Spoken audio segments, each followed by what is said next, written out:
السلام علیکم ورحمۃ اللہ وبرکاتہ ناظرین، آج میں آپ کے لیے ذکر کی فضائل کے بارے میں ایک واقعہ پیش کروں گا جو ایک بہت پرانا واقعہ ہے۔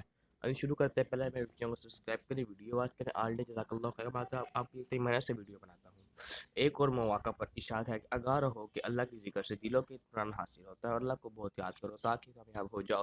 حدیث میں ارشاد ہے، اللہ تعالیٰ فرماتا ہے جب میرا بندہ مجھے یاد کرتا ہے تو میں اسے یاد کرتا ہوں، اور اگر وہ مجھے دوسروں کے سامنے یاد کرے تو میں اسے فرشتوں کی جماعت کے سامنے یاد کرتا ہوں۔ ایک اور جگہ ارشاد ہے، بس اس کا اہتمام کرو اور اس کی عبادت ڈالو کہ تمہاری زبان اللہ کی ذکر سے تر رہے۔ حضور پاک صلی اللہ علیہ وسلم نے فرمایا کہ تمام اذکار سے افضل ذکر کلمہ لا الہ الا اللہ، اللہ کے سوا کوئی معبود نہیں۔ اس کا کثرت سے ورد کرنے سے دل کو سکون حاصل ہوتا ہے۔ جو شخص 100 مرتبہ اس کلمے کو پڑھے تو قیامت کے روز کے دن اس کا چہرہ 14ویں رات کے چاند کی طرح روشن ہوگا، اور جو شخص مرتے وقت یہ کلمہ کہتا ہے تو اس کو جنت واجب ہوتی ہے۔ سبحان اللہ۔